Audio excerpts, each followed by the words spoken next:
Hi നമസ്കാരം. ഇന്ന് നമ്മൾ ഡിസ്കസ് ചെയ്യാൻ പോകുന്ന പൈത്തണിലെ വേരിയബിൾസിനെ കുറിച്ചാണ്. നമുക്ക് പൈത്തൺ ഒരു പ്രോഗ്രാമിംഗിലേക്ക് നമുക്ക് പോകുന്നതിന് മുന്നേ ആദ്യം നമുക്കൊരു സിമ്പിൾ എക്സാമ്പിൾ നോക്കാം. അതായത് നമ്മുടെ കയ്യിൽ ഒരു കണ്ടെയ്നർ ഉണ്ട് അല്ലെങ്കിൽ ഒരു ബാഗ് ഉണ്ട്. ഈ ബാഗ് നമുക്ക് എംപ്റ്റി ആയിട്ട് വെക്കാം.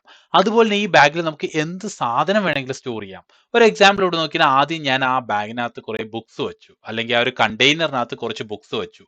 രണ്ടാമത് എനിക്ക് ആ ബുക്സ് മാറ്റിയിട്ട് അതേ കണ്ടെയ്നറിൽ എനിക്ക് കുറച്ച് ഫ്രൂട്ട്സും സ്റ്റോർ ചെയ്യാം, എന്ത് വേണമെങ്കിലും സ്റ്റോർ ചെയ്യാം.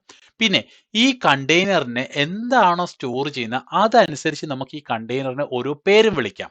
അത് ഈ ഒരു കണ്ടെയ്നറിന് എനിക്ക് പറയാം ഒരു ബുക്ക് കേസ് ആണെന്ന് പറയാം, അല്ലെങ്കിൽ ഈ ഒരു കണ്ടെയ്നറിന് എനിക്ക് പറയാം ഒരു ഫ്രൂട്ട് ബാസ്ക്കറ്റ് ആണെന്ന് പറയാം. അതേ സെയിം കണ്ടെയ്നർ എം ടി ആകുമ്പോൾ നമുക്ക് കാലിയാന്ന് പറയാം, അതായത് അതിനകത്ത് ഒന്നുമില്ല, ഒരു നൺ. ഇതാണ് നമ്മുടെ ഒരു വേരിയബിൾസിന്റെ കൺസെപ്റ്റ്, ബേസിക് കൺസെപ്റ്റ്. ഇതേ കൺസെപ്റ്റ് നമുക്ക് എങ്ങനെയാണ് പൈത്തണിലേക്ക് കൊണ്ടുവരുമ്പോൾ നോക്കാം. അതായത് ഈ ഒരു സെയിം കണ്ടെയ്നറിനെ ഞാനൊരു കാര്യം ചെയ്യാം, ഒരു മെമ്മറി സ്പേസ് ആയിട്ട് ഞാൻ കൺസിഡർ ചെയ്യുന്നു. അപ്പൊ ആദ്യത്തെ ആ മെമ്മറി സ്പേസിൽ ഞാൻ ഒരു സ്ട്രിങ് സ്റ്റോർ ചെയ്തു, അതായത് സിമ്പിൾ എന്ന് പറയുന്ന ഒരു സ്ട്രിങ് ഞാൻ സ്റ്റോർ ചെയ്തു, സ്ട്രിങ് ഡേറ്റ ടൈപ്പ്. അപ്പൊ അതിനെ നമുക്കൊരു സ്ട്രിങ് ആയിട്ട് കൺസിഡർ ചെയ്യാം, അതായത് ഈ സ്പേസിനെ.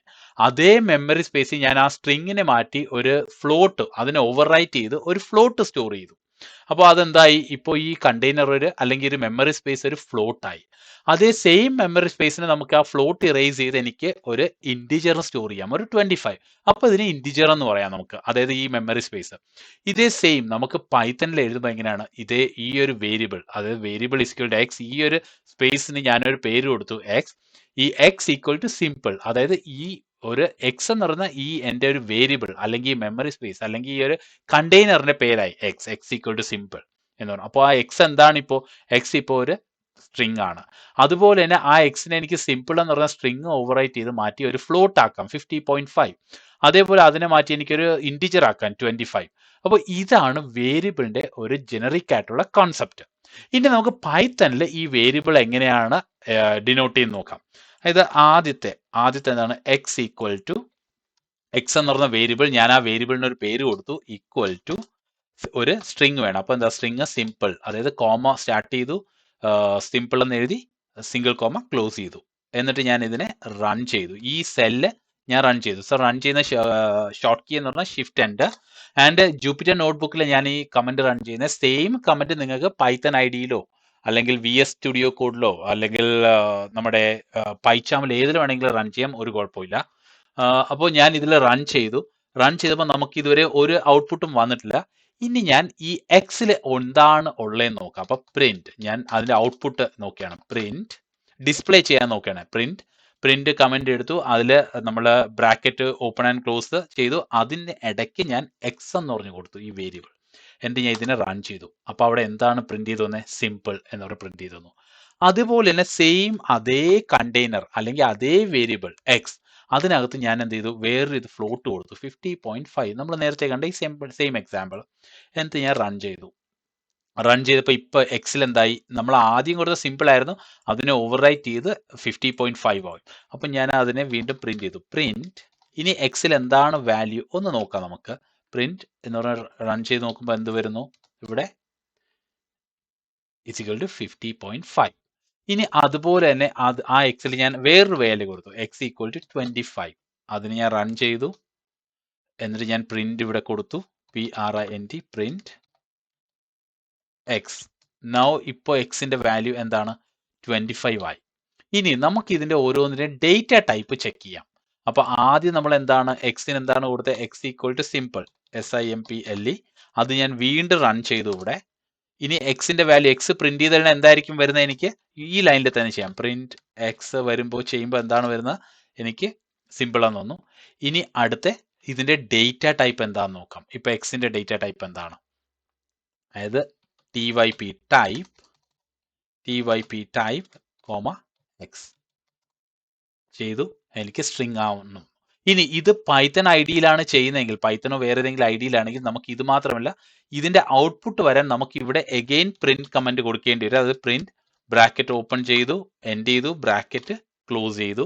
എന്നിട്ട് ഇതിനകത്താണ് നമ്മുടെ ഈ കമന്റ് കൊടുക്കേണ്ടത്, പ്രിന്റിനകത്ത്. എന്നിട്ട് റൺ ചെയ്യുമ്പോൾ അത് ക്ലാസ് സ്ട്രിങ് എന്ന് പറഞ്ഞ് നമുക്ക് എഴുതി കാണിക്കും. അതുപോലെ തന്നെ ഇപ്പോൾ ഈ എക്സിൽ ഞാൻ ഇപ്പോൾ എക്സിന് വരെ ഞാൻ വേറൊരു വേരിയബിൾ എടുത്തു, y ഈക്വൽസ് 50.5. ഇനി y പ്രിന്റ് ചെയ്യുമ്പോൾ വൈയുടെ ടൈപ്പ് എന്തായിരിക്കാം? TYPE ടൈപ്പ് y എന്തായിരിക്കാം ഇപ്പോൾ വരുന്നത്? എന്തായിരിക്കും നമുക്ക് വരുന്നത്? നമ്മൾ അതായത് ഒരു സ്ട്രിങ് ഒരു ഫ്ലോട്ട് ആണ് അവിടെ നമ്മൾ സ്റ്റോർ ചെയ്തത്. അപ്പോൾ ഇത് വൈയുടെ ടൈപ്പ് ചെക്ക് ചെയ്യുമ്പോൾ എന്തായിരിക്കും വരുന്നത്? അതൊരു ഫ്ലോട്ട് ആയിരിക്കും. അത് പ്രിന്റ് അതിന്റെ ഡിസ്പ്ലേ ചെയ്യണമെങ്കിൽ അതൊരു പ്രിന്റ് കമന്റിനകത്തിടണം ടൈപ്പ് y. അത് റൺ ചെയ്യുമ്പോൾ എന്താണ് വരുന്നത്? Class float. സിമിലർലി ഞാൻ വേറൊരു വേരിയബിൾ ക്രിയേറ്റ് ചെയ്തു, z എന്ന് പറയുന്നത് ഈക്വൽ ടു ഒരു 25. എൻ്റെ റൺ ചെയ്തു. എന്നിട്ട് ഞാൻ അതിനെ ഡേറ്റ ടൈപ്പ് ചെക്ക് ചെയ്തു. ഡേറ്റ ടൈപ്പ് എന്താണ്? Print type. അതിനകത്ത് ഞാൻ z കൊടുത്തു. ടൈപ്പ് ചെയ്യുമ്പോൾ എന്താണ്? Class integer. അതൊരു ഇൻഡിജർ ആണ്. ഇനി വേരിയബിൾ ഓവർ റൈറ്റ് ചെയ്യുന്ന ടോപ്പിക്ക് നമ്മൾ നേരത്തേക്ക് തന്നെ കണ്ടായിരുന്നു. അതായത് ഞാനിപ്പോൾ ഒരു ഡേറ്റ ടൈപ്പ് ഒരു വാല്യൂ കൊടുത്തു, ഒരു 25 കൊടുത്തു. എന്നിട്ട് ഞാൻ അടുത്ത ഇത് പ്രിന്റ് ചെയ്തു. ഇപ്പോൾ ജസ്റ്റ് ഒന്ന് പ്രിന്റ് ചെയ്തു, പ്രിന്റ് എക്സ്. അപ്പോൾ എന്താണ് ഇപ്പോൾ എക്സിന്റെ വാല്യൂ? 25. അതേ എക്സിന് ഞാൻ വേറൊരു വാല്യൂ കൊടുത്തു. ഇപ്പോൾ ഇവിടെ എക്സ് ഈക്വൽസ് 500. ഞാൻ ഇനി ഇതിനെ റൺ ചെയ്ത് കഴിഞ്ഞാൽ, ഈ ഒരു കോളം റൺ ചെയ്തു കഴിഞ്ഞാൽ എക്സിന്റെ ലേറ്റസ്റ്റ് വാല്യൂ എന്താണ് അതായിരിക്കും സ്റ്റോർ ചെയ്യുന്നത്. ഈ 25 ഓവർ റൈറ്റ് ചെയ്യും. അപ്പൊ ഇനി ഞാൻ എക്സിന്റെ വാല്യൂ ഒന്ന് പ്രിന്റ് എക്സ് എന്ന് നോക്കിക്കഴിഞ്ഞാൽ എന്തായിരിക്കും? 500 എനിക്ക് കിട്ടി. അതാണ് നമ്മുടെ വേരിയബിൾ ഓവർ റൈറ്റ് ചെയ്യുന്ന ഒരു പ്രോപ്പർട്ടി. അതായത് വേരിയബിൾസ് ലേറ്റസ്റ്റ് ഏത് വാല്യൂ ആണ് അസൈൻ ചെയ്യുന്നത് അതായിരിക്കും സ്റ്റോർ ചെയ്യുന്നത്. ഇനി അടുത്ത വേരിയബിൾസ് ആ കേസ് സെൻസിറ്റീവ്. അതായത് ഞാൻ ഒരു എ എന്ന് പറഞ്ഞൊരു വേരിയബിൾ ക്രിയേറ്റ് ചെയ്തു, 500. റൺ ചെയ്തു. ആ സെല്ല് ഷിഫ്റ്റ് എൻ്റെ പ്രിന്റ് എ കൊടുത്തു കഴിഞ്ഞാൽ ഇപ്പോൾ എനിക്ക് എന്തായിരിക്കും വാല്യൂ? 500. അതുപോലെ തന്നെ ഞാൻ ഒരു ക്യാപിറ്റൽ എയും ഇവിടെ ഞാൻ കൊടുത്തു. Capital A is equal to 400 കൊടുത്തു. ഇനി ഞാൻ പ്രിന്റ് എ കൊടുത്തു കഴിഞ്ഞാൽ എന്തായിരിക്കും? പ്രിന്റ് ക്യാപിറ്റൽ എ കൊടുത്തു കഴിഞ്ഞാൽ എന്തായിരിക്കും? പ്രിന്റ് ക്യാപിറ്റൽ എ കൊടുത്തു കഴിഞ്ഞാൽ എനിക്ക് 400 വന്നു. അതുപോലെ പ്രിന്റ് ചെറിയ സ്മോൾ എ കൊടുത്തു കഴിഞ്ഞാൽ എന്ത് വന്നു? എനിക്ക് 500 വന്നു. അതായത് നമ്മുടെ സ്ട്രിങ് എപ്പോഴും വേരിയബിൾസ് ഒരു കേസ് സെൻസിറ്റീവ് ആണ്. അടുത്ത് നമുക്ക് നോക്കേണ്ടത് നമ്മുടെ ഇതാണ്, വേരിയബിൾസിന് നമുക്ക് നെയിമിംഗ് കൺവെൻഷൻ. അതായത് വേരിയബിൾസ് നമുക്കൊരു ആൽഫബറ്റ് വെച്ച് തുടങ്ങാം, പക്ഷെ ഒരിക്കലും ഒരു നമ്പർ വെച്ച് വേരിയബിൾസിന്റെ പേര് തുടങ്ങാം. അതായത് ഞാനിപ്പോൾ 11A എന്ന് പറഞ്ഞിട്ടു ഒരു വേരിയബിൾ ക്രിയേറ്റ് ചെയ്തു ഈക്വൽ ടു 500. ഇത് ഒരിക്കലും അക്സെപ്റ്റ് ചെയ്യില്ല. അതായത് ഒരു നമ്പർ വെച്ച് നമുക്ക് വേരിയബിൾസിന്റെ പേര് സ്റ്റാർട്ട് ചെയ്യാൻ പറ്റില്ല. മറിച്ച് ഒരു ആൽഫബറ്റ് തുടങ്ങിയിട്ട് പിന്നെ അതിനുശേഷം നമുക്കൊരു നമ്പർ കൊടുക്കാം. അതായത് A11 എന്ന് കൊടുത്തു കഴിഞ്ഞാൽ അതൊരു വേരിയബിൾ ആയിട്ട് എനിക്ക് സ്റ്റോർ ചെയ്യാൻ പറ്റും. അതായത് പ്രിന്റ് A11